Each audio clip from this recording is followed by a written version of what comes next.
അപ്പം നമ്മളിന്ന് ഇവിടുന്ന് 900 കണ്ടി കാണാൻ പോവാം കേട്ടോ. കുറേ നാൾ വയനാട് വന്നെങ്കിലും ഇതുവരെ ഞാൻ 900 കണ്ടി കാണാൻ പോയിട്ടില്ല.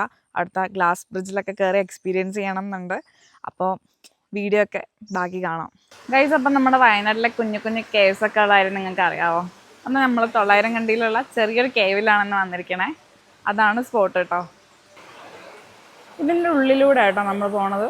നമ്മുടെ 900 കണ്ടിക്ക് ഇവിടുന്ന് 1.5 കിലോമീറ്ററേ ഉള്ളൂ കേട്ടോ ഇനി. അപ്പോൾ ഗൈസ് നമ്മൾ 900 കണ്ടിയുടെ ഫ്രണ്ട് വരെ എത്തിയിട്ടുണ്ട്. ഇവിടെയാണ് നമുക്ക് താറും നമ്മുടെ ജീപ്പൊക്കെ പാർക്ക് ചെയ്യണേ. ഇതിൻ്റെ മുകളിലേക്ക് നമുക്ക് വാക്ക് ചെയ്തിട്ടായിരിക്കും പോകണ്ടേ. ഇവിടെ ആയിട്ടാണ് കേട്ടോ നമ്മുടെ ടിക്കറ്റ് കൗണ്ടറൊക്കെ വരുന്നത്. നമുക്ക് അഡൽട്ടിന് 250യും ചിൽഡ്രന് 100ഉം ആട്ടോ വരുന്നത്.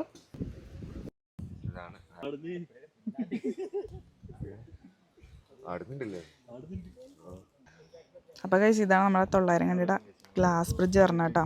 ഫസ്റ്റ് ടൈമാണ്. അത്യാവശ്യം നല്ല ക്ലൈമറ്റൊക്കെ ഉണ്ട്. രാവിലെ അല്ലെങ്കിൽ ഈവനിങ് വന്നു കഴിഞ്ഞാൽ കുറച്ചുകൂടെ നൈസ് ക്ലൈമറ്റൊക്കെ കിട്ടും. ഗൈസ് അപ്പോൾ ഇതിൻ്റെ ഉള്ളിൽ തന്നെ ഒരു ട്രീ ടോപ്പൊക്കെ വരുന്നുണ്ട്. നമ്മളിനി അവിടെ കയറാൻ പോവാം കേട്ടോ. കുറേ സ്റ്റെപ്പ് ഉണ്ട് കയറാൻ. അല്ലെങ്കിൽ വലിയ നടക്കാറൊന്നുമില്ല. എന്താവും ആവാം, ട്രൈ ചെയ്ത് നോക്കാം. അപ്പോൾ നമുക്ക് കുറച്ചുകൂടെ നല്ല വ്യൂവും കാര്യങ്ങളൊക്കെ ആയിരിക്കും കിട്ടുന്നത്. അപ്പം നമ്മൾ ഈ ട്രീ ടോപ്പിൻ്റെ ടോപ്പിലെത്തിയിട്ടുണ്ട് കേട്ടോ. അത്യാവശ്യം നല്ല വ്യൂ ആണ് ബാക്കിൽ. കുറേ നടന്നതിൻ്റെ ക്ഷീണമുണ്ട് ഗൈസ്.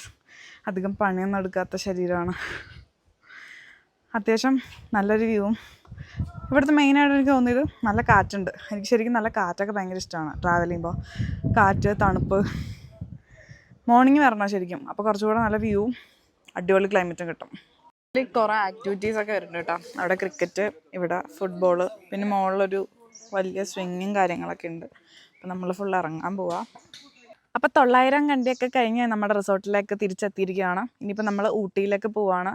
അപ്പം ആദ്യത്തെ വ്ളോഗായിട്ട് കുറേ കുറ്റങ്ങളും കാര്യങ്ങളൊക്കെ ഉണ്ടാവും. എല്ലാവരും സപ്പോർട്ട് ചെയ്യുക. അപ്പോൾ അടുത്തൊരു വ്ളോഗിൽ കാണുന്നവരെ ബൈ.